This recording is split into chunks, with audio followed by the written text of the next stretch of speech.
Mosanto bato afandaka na lola andima kosopa makila kolo Yesu kumama na yo atalisanga nzela ya bongo apesanga bolingo ya banguna na ngai kolo Yesu kumama na yo omonaki moto esengeli azala na voka oyaki yosopi makila na yo okoma voka na ngai Yesu pembeni ya papa yango na totomboli maboko likolo totatoli oyo asimbili kolo na se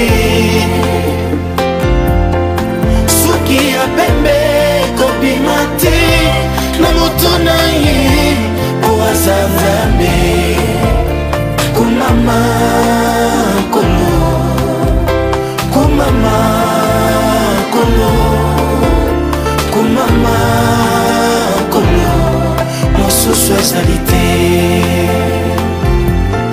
yango na totomboli maboko likolo totatoli oyo asimbili kolo na se suki ya pembe kobima te na moto na ye po aza nzambe kumama kolo kumama kolo kumama kolo mosusu azali te. Amen, peuple de Dieu. Sans plus tarder, nous allons inviter l'homme de Dieu, pasteur que vous connaissez très bien, pasteur Ruffin, bien-aimé, sous un tonnerre d'applaudissements. J'invite l'homme de Dieu, pasteur Ruffin. Applaudissez le Seigneur.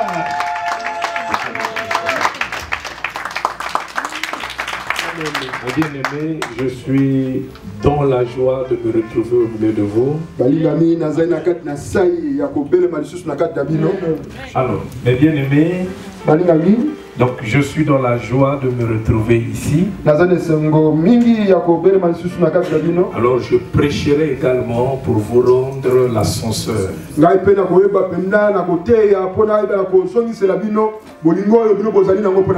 Je ferai ce travail avec tout, je dis bien tout mon cœur.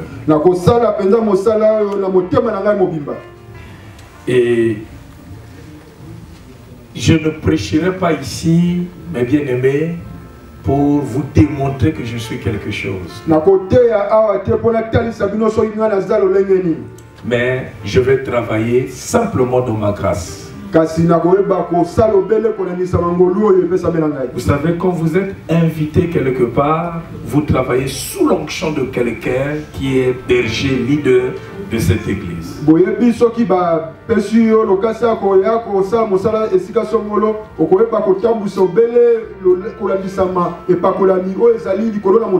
Souvent les pasteurs font une erreur lorsqu'ils sont invités quelque part. Un homme par exemple a dit dans mon église, je vais vous prêcher ce qu'on ne vous a jamais prêché.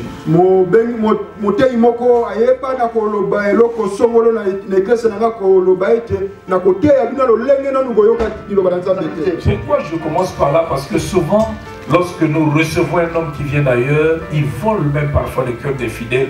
Et en un seul jour, en quelques minutes, nous oublions les efforts, l'énergie que la sentinelle de cette église a fourni pour nous hier.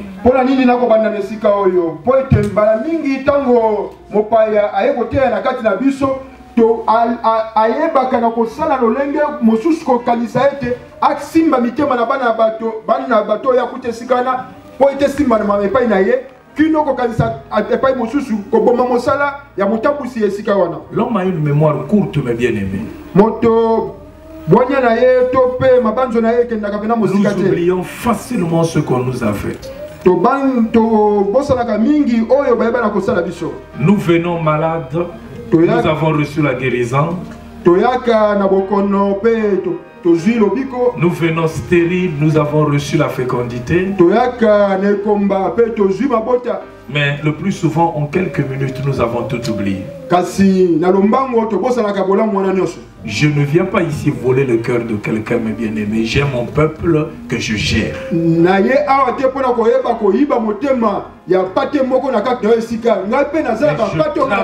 Je travaille sous l'onction de quelqu'un. Ici, c'est lui qui est le plus grand. Et j'insistais que nous travaillons dans la particularité.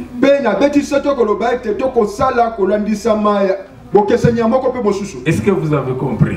Que Dieu vous bénisse. Alors, je vais vous dire quelque chose. Je me suis battu dans mon cœur avec mon thème depuis hier. Non, toute la semaine passée. Chaque fois que je réfléchissais sur ce que je dois prêcher ici, c'était une guerre dans mon cœur. Ça m'arrive souvent de changer le thème sur place. Et quand Dieu me convainc de changer le thème, c'est qu'il a un travail spécial avec le peuple.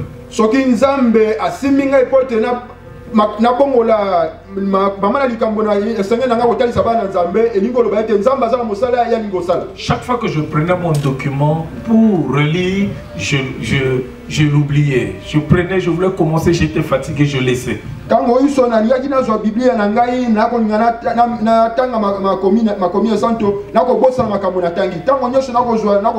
Et c'est depuis hier jusqu'à aujourd'hui que Dieu me convainc de changer le thème. Je parlerai sur comment vaincre l'esprit de sorcellerie et ses œuvres. Amen.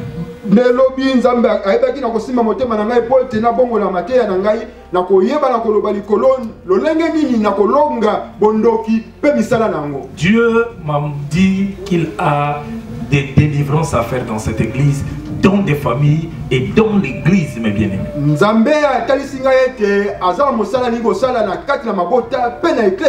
Au fur et à mesure que nous allons évoluer, vous allez voir les signes qui vont accompagner ce message que je vais donner ici.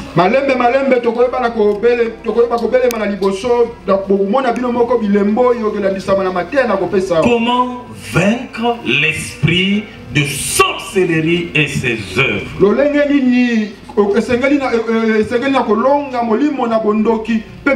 Mon Dieu, délivre-moi de mes ennemis. Protège-moi contre mes adversaires. Délivre-moi des malfaiteurs. Et sauve-moi des hommes de sang. Car voici, ils sont aux aguets pour m'ôter la vie. Des hommes violents complotent contre moi sans que je sois coupable, sans que j'ai péché, ô Éternel. Mais bien aimé, regardez la prière de David ici. Il dit, mon Dieu, délivre-moi. Mon Dieu, sauve-moi. Mon Dieu, protège-moi. Il parle des ennemis, il parle des adversaires, il utilise des mots comme ça. Mais quand nous arrivons au verset 3, il nous révèle quel genre d'adversaire il avait. Il parle de sauve-moi des hommes de sang. Sauve-moi des hommes de sang. Ici nous comprenons tous que les hommes de sang, ce sont des gens qui font des sacrifices. Ici l'adversaire, l'ennemi de David, c'était quelqu'un qui voulait sacrifier sa vie. C'est quelqu'un qui ne voulait plus le voir, qui voulait terminer avec lui.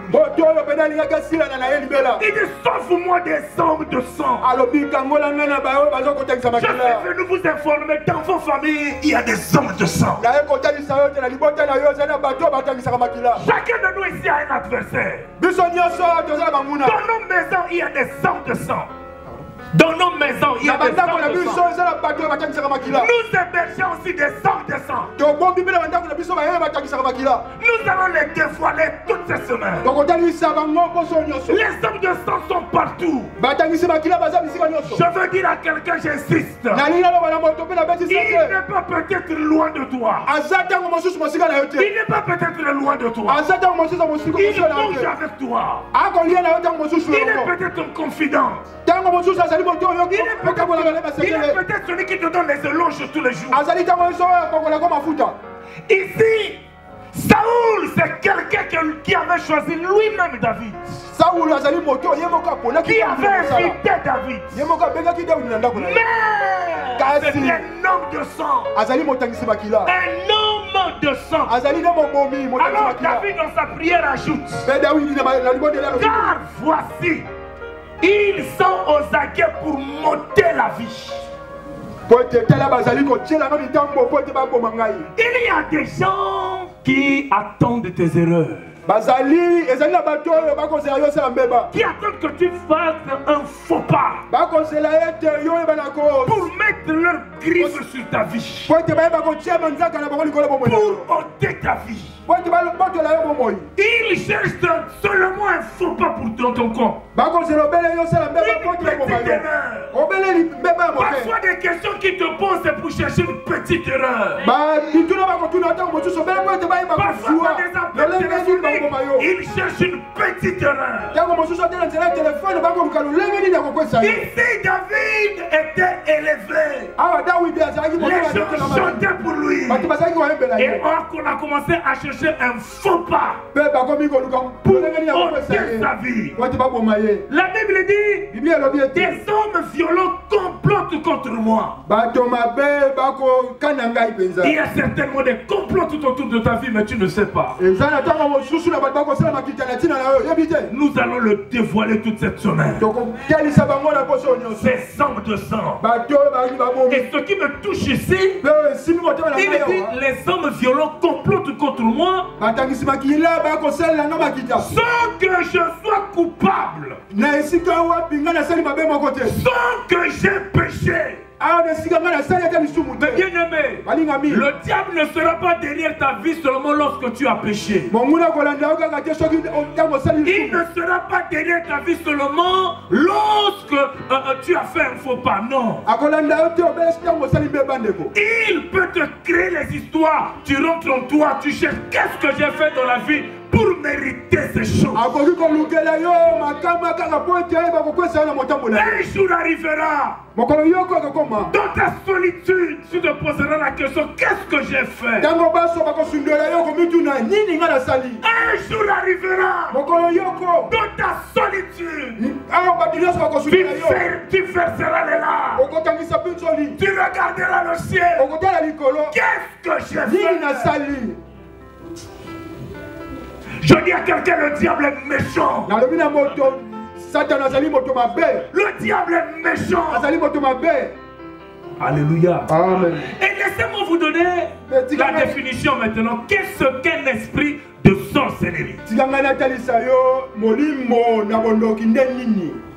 Qu'est-ce qu'un esprit de sorcellerie? Mais ce n'est pas pour rien que Dieu dit lui-même, Dieu dans le livre d'Exode dit, tu ne laisseras pas la sorcière vivre au milieu de vous. C'est un esprit méchant, mes bien-aimés.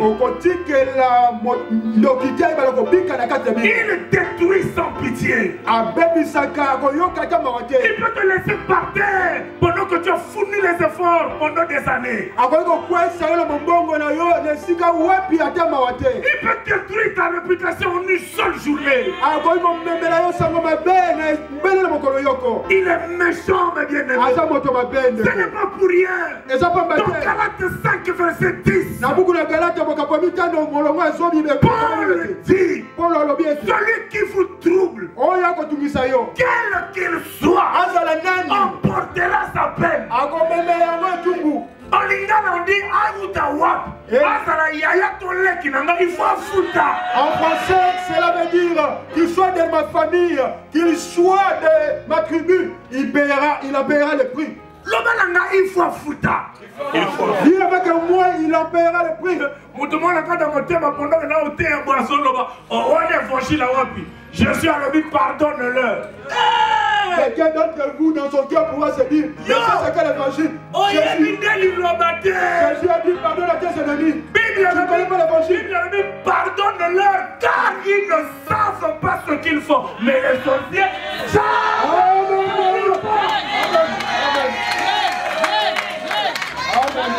Jésus nous a demandé de pardonner ceux qui ne savent pas, sont inconscients de ce qu'ils font. Mais le sorcier à côté de toi, dans ta maison, il est en saguin, il cherche comment il va ôter ta vie, comment il va salir ta réputation. Il prépare des complots, il peut manger avec toi, tu peux le soutenir dans les études, tu peux l'aider, le fabriquer, mais la même personne se monterait contre toi pour te laisser par terre, pour détruire ta réputation.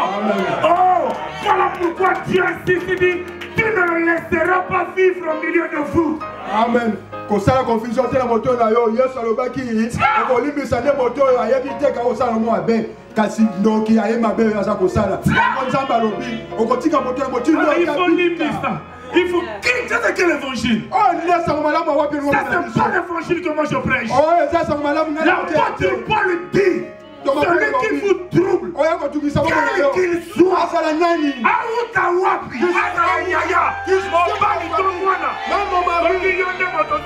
c'est ça qui me trouble. C'est toi qui me trouble. Ah ouais. Amen. Ça c'est la parole. Ah ouais. Amen. Quel évangile? Ça c'est quel évangile? Pardonnez ceux qui ne savent pas ce qu'ils font. La personne qui est consciente de ce qu'elle est en train de faire dans ma vie, dans mes affaires, dans mon église, il va foutre. Il doit payer. Celui qui est conscient de ses actes, il doit payer le prix. Quelqu'un me comprend? Oh, évangile, Bible l'a dit, et pitié de. La Bible a dit, mais bien aimé, toi-même, mon frère. je ne suis pas venu badiner ici. Je suis venu faire mon travail. Vous savez, nous allons prendre même des armes aujourd'hui bizarres, mais bien aimées. Des armes bizarres. Des armes spirituelles que peut-être tu n'as jamais utilisées. Tu utilises une partie. Papa, Dieu m'a réveillé un jour. Il m'a dit, va dans Ésaïe 29, verset 6. Moi, je suis parti dans Ésaïe 29, verset 6. Alors, c'est Ésaïe qui invoque Dieu. Il dit aujourd'hui Dieu répond. Répond et donne un châtiment à nos ennemis. Il dit répond par l'ouragan. Répond par la tempête. Répond par le tremblement de terre. Et le feu dévorant. Ça veut dire quand il répond par le feu et l'ouragan, il détruit tout ce qui est sur mon chemin, il ravage. Quand il répond par tremblement de terre, il ouvre la terre, avale mes ennemis.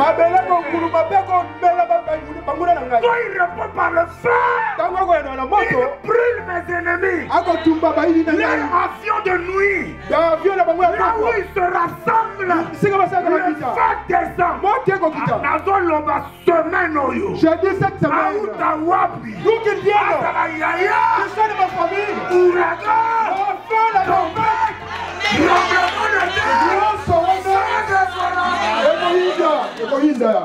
Amen. Papa Loba. Oh, comprends ma maman. Tu comprends ce que je dis? Que je te laisse. Que je puisse mourir enceinte. Non.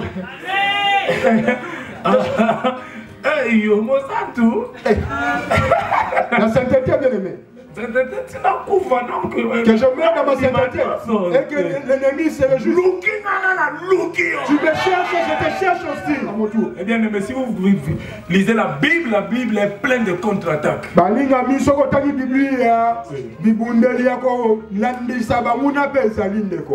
Amen. Si vous allez dans Psaume 18, verset 38. Psaume 38. Je n'ai pas encore, je suis pas encore dans mon enseignement, mais je suis en train de vous ouvrir l'esprit pour vous montrer que le combat spirituel est réel. Dans Psaume 18, verset 38, David dit, je poursuis mon adversaire et je l'atteins. Amen. Il dit, je ne reviens pas si je ne l'ai pas brisé. Vous savez pourquoi il dit ça? Saoul, il a dit à Saoul, moi quand j'étais dans la forêt, quand l'ours venait, il volait, moi je contre-attaquais. Il disait à Saoul, quand il volait ma brebis, le lion. Moi je le poursuivais. La Bible est pleine de contre-attaques. Je le poursuivais, je le frappais et je ravissais ma brebis. Quand Abraham apprend qu'on a volé l'autre, il a poursuivi les rois de Kedalaomer, il les a frappés, a ravi son neveu.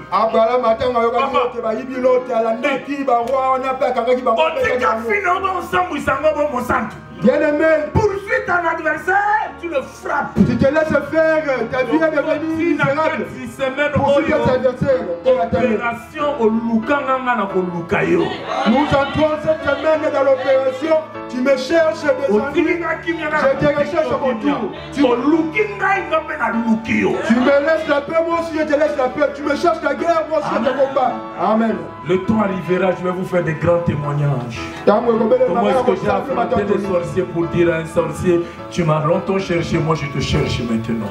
On a provoqué une réunion de famille rapidement. Je dis, tu m'as longtemps cherché, moi je vais commencer à te chercher aujourd'hui. Je t'ai laissé le temps. Moi je vais te chercher.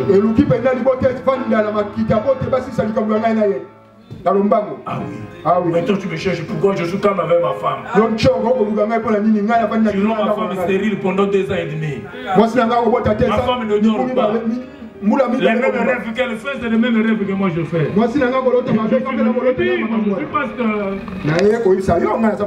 cherches, je te cherche. Je t'ai laissé 2 ans et demi. Maintenant je vais te chercher moi. Mais je ne ferai pas 2 jours. Famille Darda. Parce qu'il a cru qu'elle avait affaire à un baobab. Tu me cherches la guerre.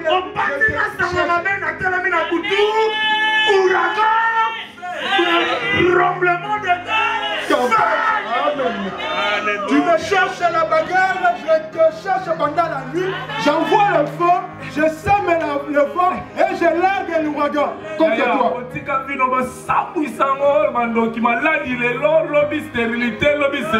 Quoi? Bien-aimé, tu es devenu un joueur pour tes ennemis aujourd'hui. Tu largues la stérilité. Demain après demain, tu es au chômage. Tu as fait de ses serviteurs des flammes de feu. Là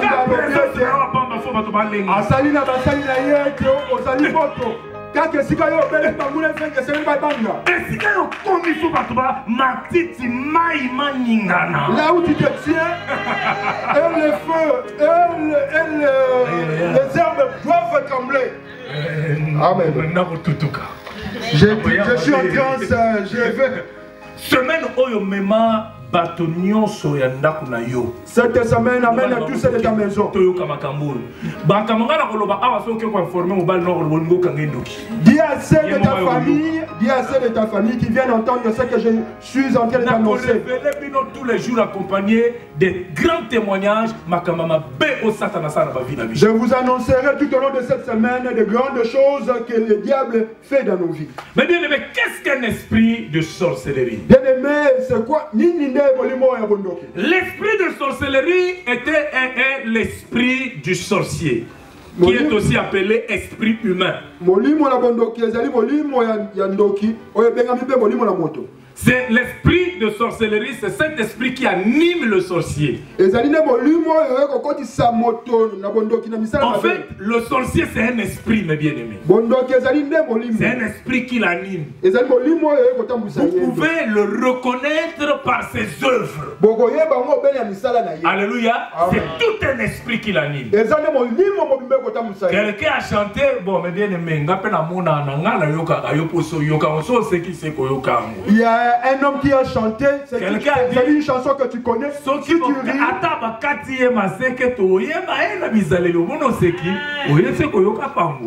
c'est une chanson célèbre que tu as déjà entendue.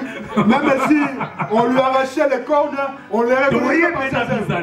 Mais bien aimé, la sorcellerie ici, c'est tout un esprit. Ce n'est pas que quelqu'un doit paraître avec les cornes à l'église, doit paraître avec les cornes dans la famille, mais c'est des caractères, c'est un esprit. Il est donc appelé esprit humain. Pourquoi? Parce que le sorcier est en même temps esprit et il est humain.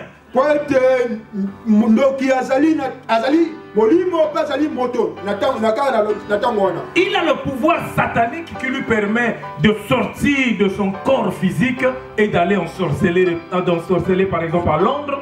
Il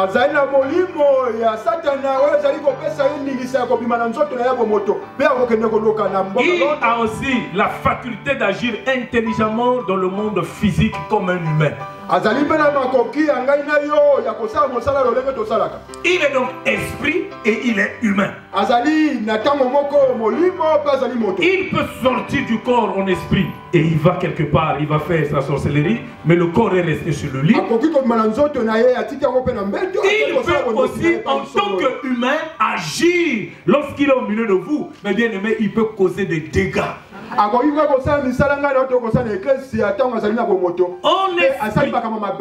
esprit, il peut agir. Mais en tant qu'humain, il a de l'intelligence diabolique même pour diviser les gens. C'est-à-dire là où il habite, une seule parole suffit pour vous diviser. Moi j'ai connu une fille que j'ai fait la délivrance. La fille m'a dit, papa, moi j'ai divisé tous mes amis. Il dit, je peux vous trouver en train de vous discuter. Il suffit que je pousse un cri seulement pour rigoler. Vous allez vous battre. Il dit, si je dis, ils vont se battre. Il dit, il me dit, papa, il y a des ces rigolades que tu n'as jamais entendu qui peut enterrer les gens dans la bagarre. Est-ce que quelqu'un me comprend? Par son intelligence, il peut sortir une parole, il divise l'église. Il peut sortir une parole, il divise une famille. Des gens qui étaient vraiment liés, il peut les diviser par une seule parole. Voilà pourquoi il est en même temps esprit. En esprit, il agit et en intelligence, comme humain, il peut aussi diviser, semer le désordre. Il est pourquoi on l'appelle encore esprit humain. Je suis toujours en train de vous démontrer. Vous avez déjà assisté à la délivrance, on chasse un esprit. On est en train de chasser un esprit dans un corps féminin. Mais une voix, la voix d'un homme qui dit par exemple, je sors pas, je suis son père.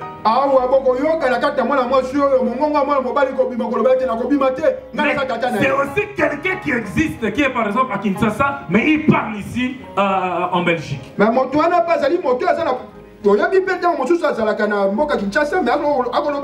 Voilà pourquoi on l'appelle esprit humain. Alors c'est facile de reconnaître un sorcier. C'est un esprit méchant. L'esprit de sorcellerie, c'est un esprit méchant. Alléluia. Amen. Ça on m'ajoute encore. Non. Ah oui. Ça allait m'étonner. Ok, amen. Amen. Ok. Alléluia. Ne vous en faites pas. Nous avons encore le respect à l'heure.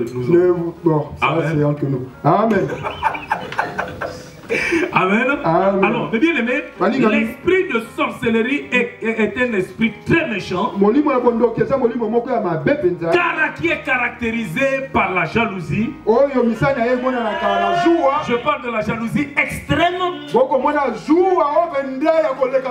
par la destruction physique et matérielle, par l'envoûtement et l'assoupissement.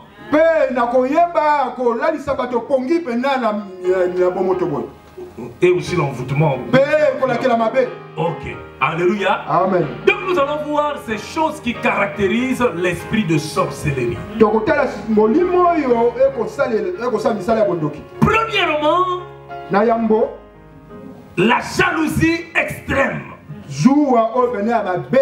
Mais c'est facile de reconnaître un sorcier. Dans la prière de David, mes bien-aimés, nous avons compris ceci. Saoul n'a pas pu supporter l'élévation de David. Les gens ont tué Saoul, les gens chantaient David a tué 10 000 et Saoul a tué 1000.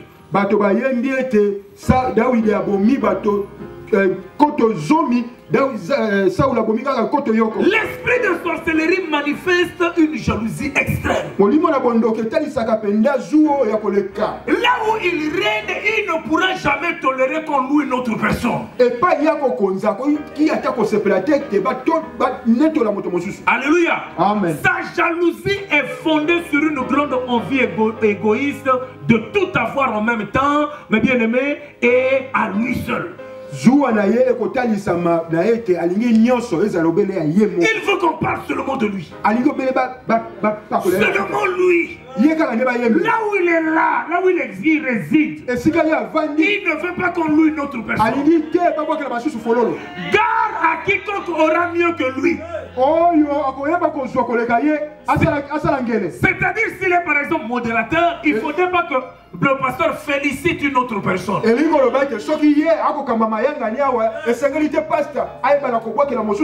S'il est maman Mokambi, il ne faudrait pas préparer une autre personne et lever une autre personne. S'il est papa Mokambi, il ne faut pas que le pasteur dise, vous savez, moi j'aime ce frère. C'est un frère bien. C'est lui qui a payé l'hôtel à notre invité. Papa, tu veux que je te révèle depuis quand les problèmes ont commencé dans ta famille? Mais tu es aveugle.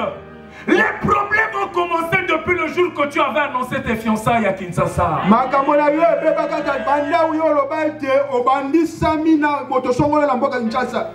Ton grand-père était jaloux. Ton oncle n'a pas pu le supporter. Il voulait bien que ça soit dans son camp. Il s'est dit pourquoi toujours eux? Tu veux que je te dise depuis quand les problèmes ont commencé dans ta vie? Depuis le jour que tu as fêté l'obtention de tes papiers, les problèmes ont commencé là. Rentre-toi, tu verras que les problèmes ont commencé là. La souffrance, les guerres dans ta vie ont commencé depuis ce jour-là. Là où l'esprit de sorcellerie règne, car à quiconque aura mieux que lui, il ne supportera pas l'élévation. Il ne supportera pas ça. Mais bien aimé, vous voulez que je vous révèle depuis quand les problèmes ont commencé dans vos vies? Mais c'est depuis que tu as attrapé dans ta première grossesse. Il n'était pas content. C'est depuis ce jour-là. Il n'a jamais été content de ton élévation. Tu ne peux pas remarquer que c'est seulement votre maman qui souffre dans ce cas. Tu ne peux pas remarquer que c'est seulement ton père qui souffre dans ce cas.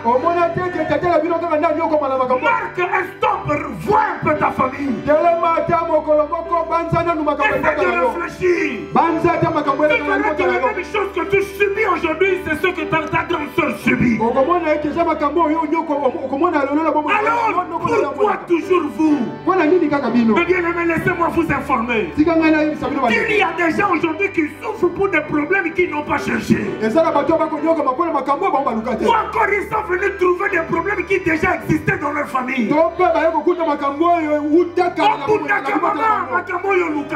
C'est des choses que tu n'as pas cherché. Moïse est venu sur la terre, il a trouvé une loi qui était déjà établie contre les nouveau-nés. Moïse est venu au monde, il a trouvé une loi qui était établie contre le nouveau-né. La loi était déjà établie. Alléluia. Amen. La loi attendait les petits enfants dans cette famille. La loi disait si c'est un petit garçon, vous le tuez. Il y a des problèmes que nous avons croisés, qui nous attendaient dans nos familles. Nous ne les avons pas cherchés. Il y a des problèmes comme ça. Parfois on se pose des questions. Pourquoi toujours moi? David a dit il cherche à monter la vie sans que j'ai péché. David a dit il cherche à monter la vie, à me tuer, à m'exterminer sans que j'ai péché. Mais bien aimé, là où il existe, garde à celui qui aura mieux que lui.